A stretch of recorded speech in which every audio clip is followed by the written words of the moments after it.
بسم اللہ الرحمن الرحیم نحمدہ و نصلی علی رسول الکریم۔ السلام علیکم۔ ہمارے ہاں چند ایک جملے ہم لوگوں نے اختیار کر دیے ہیں بنا سوچے سمجھے کہ وہ ٹھیک ہے یا نہیں ہے۔ مثلا ہمارے ہاں یہ بات عام ہے کہ یار فلاں شخص داڑھی رکھ کے جھوٹ بولتا ہے تو وہ زیادہ گنہگار ہے۔ یار میں داڑھی اس لیے نہیں رکھتا کیونکہ میں نماز نہیں پڑھتا ہوں، کیونکہ میں جھوٹ بولتا ہوں، کیونکہ مجھ سے فلمیں نہیں چھوڑی جاتی، تو داڑھی رکھ کے یہ ٹھیک نہیں لگتا۔ کیا ہمارے یہ جملے درست ہیں؟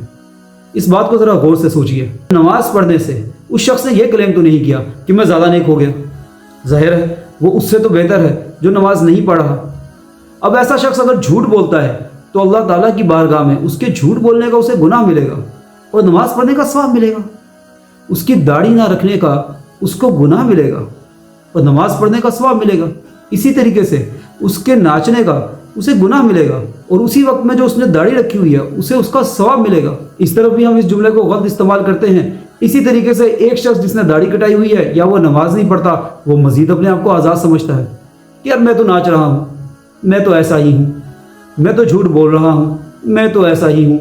تو یہ دونوں طرف ہی غلط ہے۔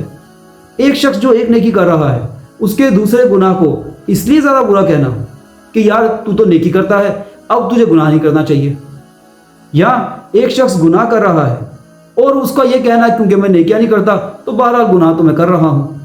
یہ تو بالکل یوں ہوا جیسے ایک شخص کی انگلی میں زخم ہو جائے اور وہ جا کے اپنا پورا ہاتھ کٹوا دے کہ انگلی تو کٹ گئی، اب ہاتھ کا فائدہ۔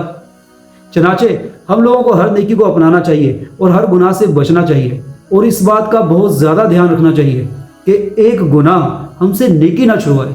ہاں اگر نیکی کے ذریعے ہم سے کوئی گناہ چھوٹ جاتا ہے تو زیادہ بہتر ہے، لیکن ہرگز کسی گناہ کو اپنے نیکی چھوڑنے کو آڑ نہیں بننا چاہیے، نہ ہی دوسروں کو ایسے جملے بولنے چاہیے جس کی وجہ سے وہ اپنے گناہ پہ شرمندہ ہونے کی بجائے اپنی نیکی پر شرمندہ ہونے لگ جائے۔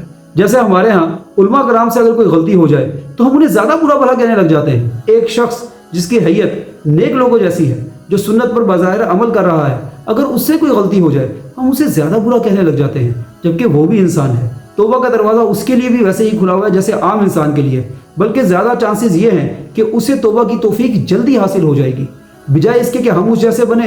ہم نے یہ بات بنا رکھی ہے کہ جی انہی کی وجہ سے دین بدنام ہے، یہ دین ان سب کی وجہ سے بدنام ہے جو اللہ تعالیٰ کو مانتے ہیں، اللہ کی نہیں مانتے، جو سب کو بتاتے ہیں کہ میں مسلمان ہوں لیکن اسلام پر نہیں چلتے۔ یہاں پر بھی حل یہی ہے کہ وہ کلمہ نہیں چھوڑے بلکہ نیکیوں کو اپنائیں۔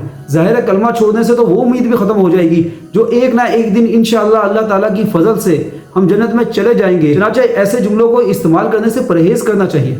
بلکہ اگر کسی شخص کو لگتا ہے کہ جتنے بھی علماء ہیں سارے ہی خراب ہیں، سارے ہی دین کو غلط طور پر استعمال کر رہے ہیں، سب نے اسے عہدہ حاصل کرنے کا یا پیسہ بنانے کا طریقہ بنا رکھا ہے، یا جتنے لوگ سنت پر عمل کرتے ہیں ان سب نے اسے دھوکے بازی کا طریقہ بنا رکھا ہے، تو ایسے شخص کے لیے تو زیادہ ضروری ہے کہ وہ صحیح مسلمان بن کے سب کو یہ دکھائے کہ نہیں دیکھو سنت کا حلیہ اپنا کر نیکی پہ چلا جاتا ہے، ایسی اخلاق اپنائے جاتے ہیں، ایسے زندگی گزاری جاتی ہے۔ علم حاصل کرنے کے بعد ایسے حضور پاک صلی اللہ علیہ وآلہ وسلم کی، صحابہ رضی اللہ تعالیٰ عنہ اجمعین کی، انبیاء کرام علیہ الصلوۃ والسلام کی پیروی کی جاتی ہے۔